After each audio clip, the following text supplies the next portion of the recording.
Welcome to my humble little office. My name is R. Keith Andrews. I am a spiritual guide and paranormal adept. The journey continues today on January 27th, 2022 at approximately 6:36 a.m. PST. Society is an interesting situation. People talk about desiring the world to change, desiring the whole pandemic thing to come to an end, desiring peace. But the catch is, number one, people themselves are not, on the whole, changing too terribly fast. We talk about desiring it to happen right now. I'm tired of the way the world is, but are you changing your own world, your own life, in a hurry? Or are you still talking about, I should really get this room reorganized? I should really get rid of all the excess junk. And you keep postponing it, procrastinating. The simple reality of it is, when we desire the world to change, the first change that has to happen is in our own life. Now, I came back here for this and for one reason this lifetime. Only one primary reason. That being to pass on a message to everyone in existence that working together, we can make this a better world for most people. Now, there will certainly be exceptions. Some people will certainly not like the idea of the world changing because all of a sudden it makes they think, or they seem to think, that the world is it either owes them a living or something to this effect. We're still trying to figure out exactly how that works. Okay. But the reality of it is, when you think about it, there are so many things that have to change, but we have to change them we have to change them in our own life. Okay, that's just the reality behind it. Because if you don't change them in your own life, they just, on the whole, don't change. Yes, I was calling up another program on YouTube here. Because, well, frankly, that's where this video is going. Now, if you like our video, absolutely give us a thumbs up. Do subscribe to the channel because there's a lot that we're trying to cover and it gets a little scattered. And I do apologize for that. But change itself has to start right here, right in your own heart. Okay, I only follow 3 laws. Be true to yourself first. Do unto others as you desire them to do unto you. Energy out, energy in. Okay, now, that said, if you take a look at all the laws that you follow, whether they're spiritually guided, as in given to you by the church or the temple or the coven, if they're support guided, such as NA and AA, or any number of other support groups, if they're parental guidance or their law guidance, check whatever they are and compare them to those 3. And I do believe you'll find that every one of the ones you fall into the same 3 that I follow. I just don't have to remember as many.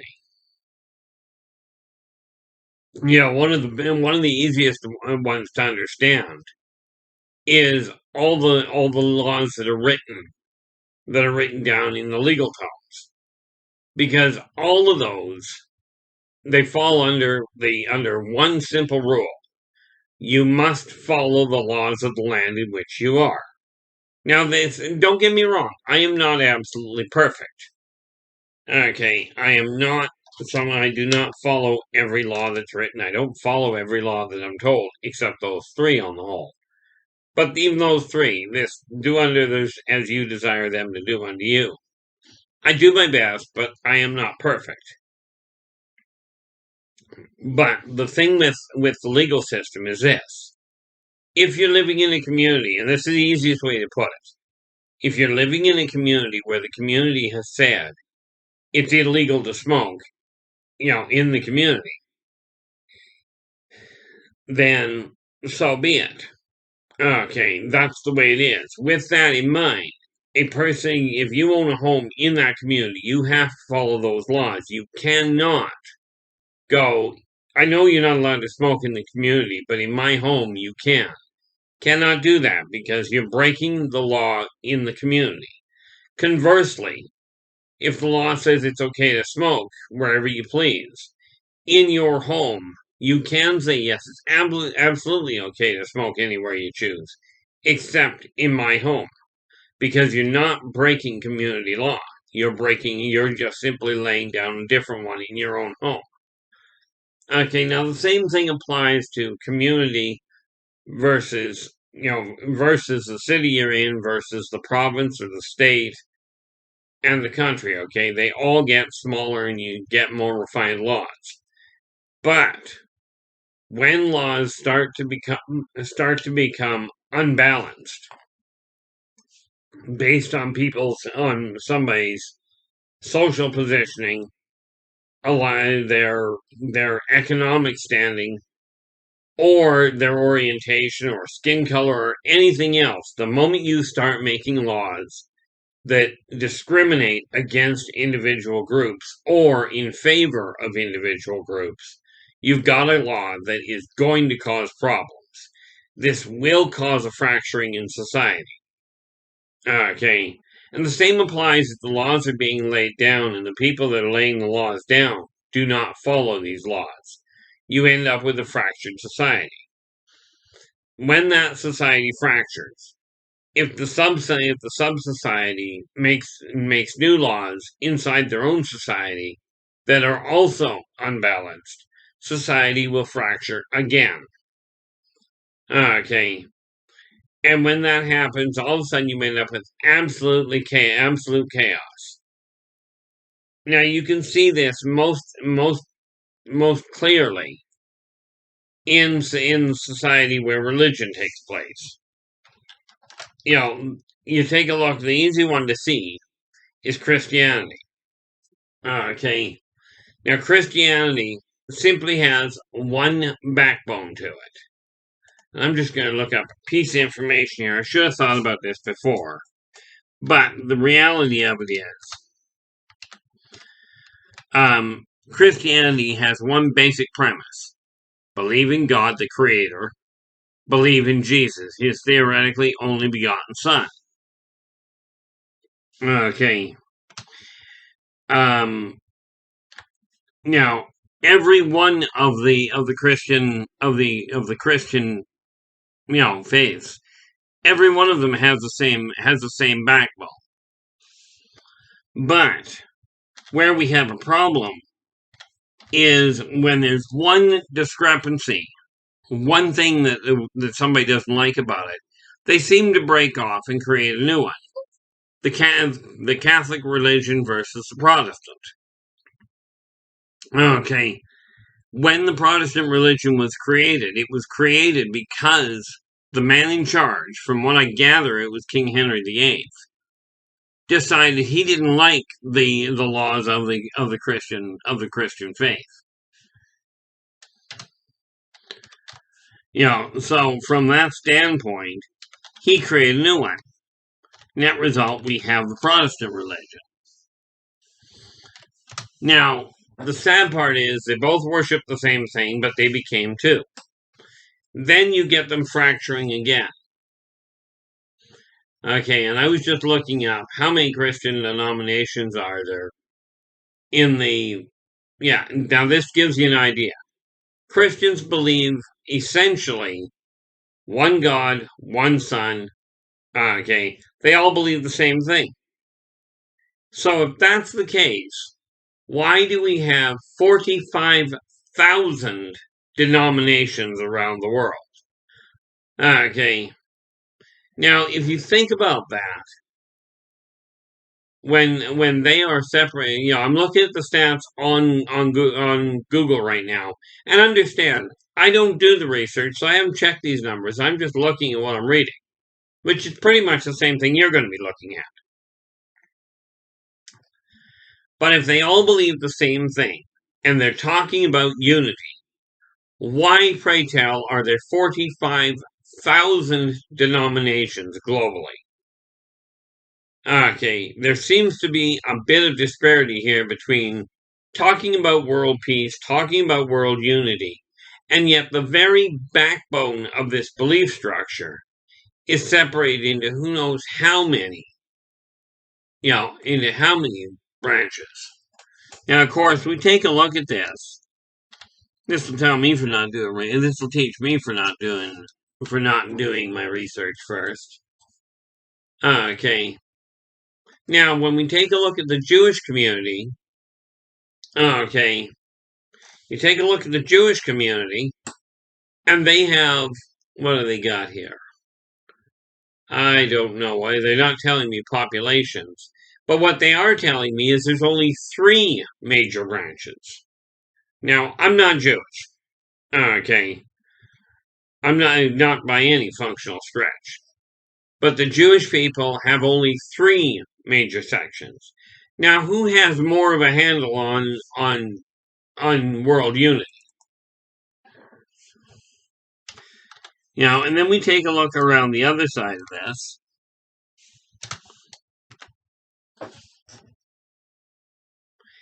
And now we look at the Muslims. Okay. Now the Muslims Muslims are either of 2 denominations. Now, again, we hear Christians complaining all the time about the Muslims. But really, 2 denominations or 45,000 denominations? Now, who's sorting things out here? Now, don't get me wrong. I don't adhere to any one of the solid teachings because they all have some flaws to them. I follow 3 laws. Okay, and I can't prove this part. I can prove part of it. But I follow the 3 laws that were on the tablets that Moses brought down from Mount Sinai on the first tablets. The reason I can't prove it is because it doesn't tell you what it was said, what was said. Okay, it does tell you they were held close to his chest and shattered on the ground before he showed anybody, including Aaron. Don't believe me? Look in the book of Exodus, chapter 1 or chapter 2. I can't remember which one. First couple of chapters of Exodus. Okay.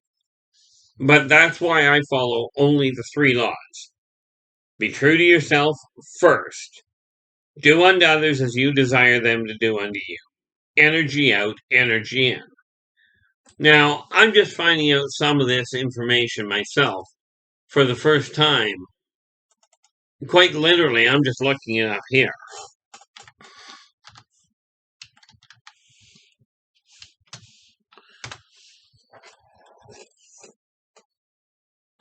Now, the neat part about it,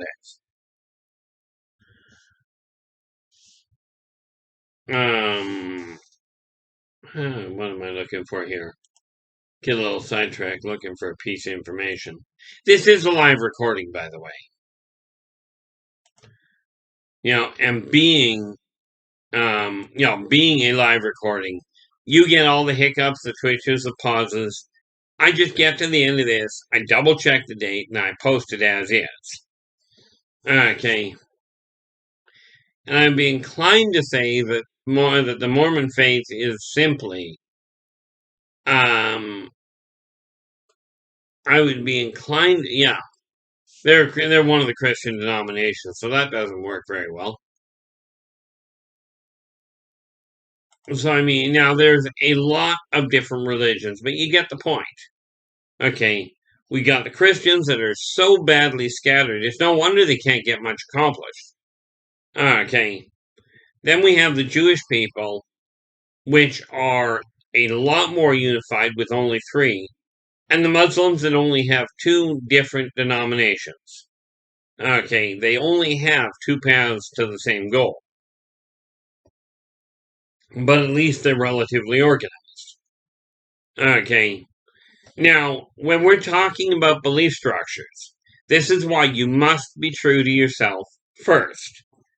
Okay. Regardless of what religion you're following, regardless of what you believe in, You have to be looking at it from your standpoint.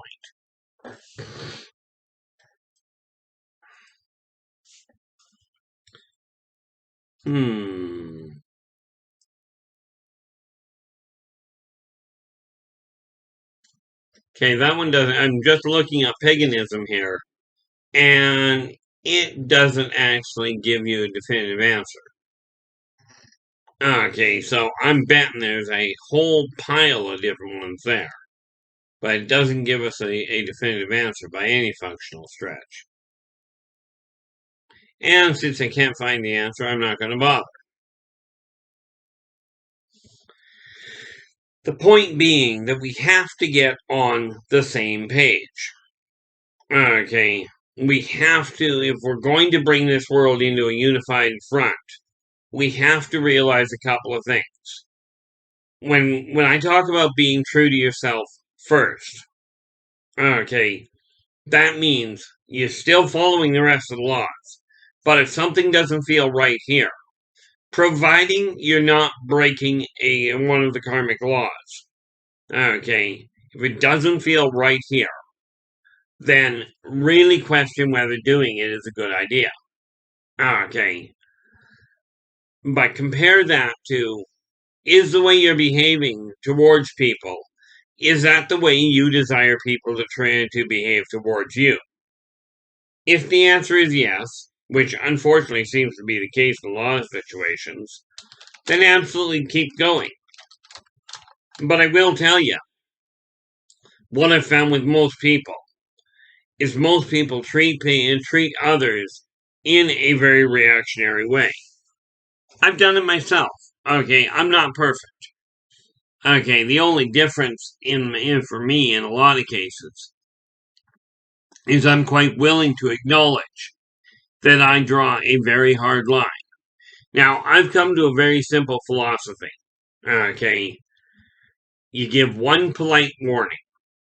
Okay, it's that simple. You give a polite warning and tell somebody this is where my boundaries are. And you leave it at that, but make the warning clear. Okay, this does not necessarily make it soft-spoken. Don't swear at the person. I mean, quite frankly, swearing has never accomplished much. Be as calm as you can. Be as polite as you can and put the boundary in regardless of who you're talking to. Doesn't matter if it's your kid, if it's your friend, your partner, a family member, a politician, a world leader. It doesn't matter. They are all on the same level at this point. Because you're the one at the top of the totem pole of your boundaries. Okay, so be polite, state your boundaries clearly. After you've stated them clearly, okay, now there's this philosophy of 3 strikes, you're out. Well, that's great if you're playing baseball. Okay, I don't have the patience to wait three times. So I give people, whether it's a friend of mine or somebody I know, doesn't matter. Even clients have run into this. I will give one clear warning. Okay. And if I'm not in the like the only exception is to my own child, I will give 3 usually. Okay, but to everybody else, it's here's one warning. This is the boundary. Take it or leave it. If you don't like the boundary, probably not a good idea to push the issue. Because the second warning I give is direct, and quite often I'm told abrasive. Oh well. Okay, it's probably a bad attitude for some people, but it is what it is. When we're talking about religion, about belief structures, it is absolutely imperative, if you're going to follow a belief structure, make sure it fits with your heart. Okay. If you do not believe that fighting is a good thing, which I hope you're in that stage. Okay, now I've always said I'm a firm supporter of the military, of more to the point, of the people that decide to go into the military or into the police force or first responders. Okay, I am a very firm supporter of them, of the people. the ones that desire to go into that to protect their country, to protect their families, absolutely I'm a firm supporter. However, do I strongly question a lot of the upper echelons military tactics, or more to the point, military directives? Tactics I can't speak to. I am not a very good tactician. Okay, but I seriously question the path that people are that the military leaders follow. I question their motivations. Okay, very strongly, because to me, the original military, the original militia, was the strong, the people that could fight, or that knew how to, would stand up to protect their neighbors. Now, this started by protecting the neighbors from wild animals. Then, as civilization evolved, and I use that term really loosely because realistically, from my standpoint, clans were a much better setup. They were a smaller unit, okay, based in the family, and they didn't have a whole lot of conflict. I mean, there were challenges, but it wasn't until clans started to get together and groups of people got bigger and bigger that all of a sudden we have a bigger problem. Now, originally, the religion was designed to explain the inexplicable until science could figure it out. Okay, this is why science and religion are not mutually exclusive. They are literally unilaterally linked. They are so intertwined. Okay, now there came a time when the people demanded that the church and state be separated. However, I know of one case in particular where there was a situation, there was a famine going on. Okay, and the political leaders, the people in charge of the city at the time, of the country really, were having a problem. Because the famine was happening, the politicians tried every law available. In this case, they were following their own laws. Okay, and what they said was, quite literally, where the cattle are, the cattle are here. Now, this may upset some of you. This is the information I was handed by a very staunch believer in this particular religious faith. Okay, and I cannot tell you exactly what the faith was, but you might be able to figure it out.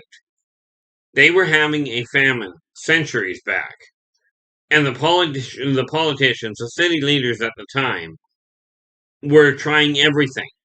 They came to the people and they said, "Look, leave the cattle alone. I know you're starving, but if you kill off the cattle, not only do we not have meat, but we no longer have milk, butter, or cheese either." Okay, they tried putting the law in place. They tried enforcing the laws by fines, by imprisonment. I don't honestly know if they ever went to the point of going through executions. What I do know is that nothing was working. Okay, so the political unit, the state as it were, turned to the religious community and said, "Look, we have a massive problem. We cannot bring this under control through our methods. We need your help." Okay, so the religious community got together and they discussed it for a little while, and then on their holy day, came out and they said to everybody across the country, "The cow is sacred. Do not kill the cow." Well, that solved the problem, and all of a sudden the famine was over because people stopped killing the cattle right off the bat. All of a sudden, and this is where following religious guidelines can be very beneficial. Okay, now that's a very clear example from centuries back where state and church working together solved a problem. Okay, now say what you will about religion. From my standpoint, I don't have a problem with any one of them, including for those of you that are Christian. You might want to look into the actual teachings, not in the way of changing your belief structure. for the most part, but the actual teachings of the Church of Satan. Okay, because even with that, if you actually get a hold of a copy of the guidelines, you will be amazed at how similar they are to your own. And yes, I do actually have a copy of them. Okay, I got it from a very well-placed member of the Church of Satan when I was doing a radio show years ago. I've still got a copy of the guidelines. Of course, I've got a copy of the guidelines for Christianity, Judaism, the Muslim faith. I don't even know the name of all of them, but I've got it for the Cree Nation, right? For the witches, and a number of others. I kept hold of these because when I talk about studying religion, I'm not talking about studying one religion. I'm talking about studying the whole path. Okay. So, if you're a member of a religious group, okay, and let's start with the obvious issue. If you're following a religious guideline or a spiritual guideline that tells you fear is necessary, fear as in fear whoever your creator is, you may want to redefine what you're looking at. Do I believe in God? Absolutely. Do I fear him? Not in the slightest. Okay, does this mean he can't kill me? No, but he won't bother. I mean, let's face it, I'm not the biggest fish in the sea. There's a lot of people out there. If God was that interested in killing people, okay, it would be fascinating to know what Hitler was and what faith he was, but I'm just not that interested to go look for it. But we have to realize that everyone has a belief. Okay, everyone in existence has a belief. Many people talk about being an atheist, and when you ask them, do you believe in a higher power? In something higher than man? Most of them will say yes, which, by the way, means you're not atheist. Okay, if you don't believe in the teachings of the church, that's agnosticism, from my understanding. Okay, I don't follow the church for a lot of reasons, most of which is they've completely messed things up, in my opinion. But having a spiritual path to follow, a way to take a look and see something better when you're having troubles, that's where the community value of the churches, of the temples, come into play. This is a very important factor. Okay, and the family unit is still where we have to draw the majority of our strength. Okay, outside of your own belief structure. Now, with that in mind, I will be back again tomorrow. But until then, take care of yourselves and each other, and for pity's sakes, stay positive.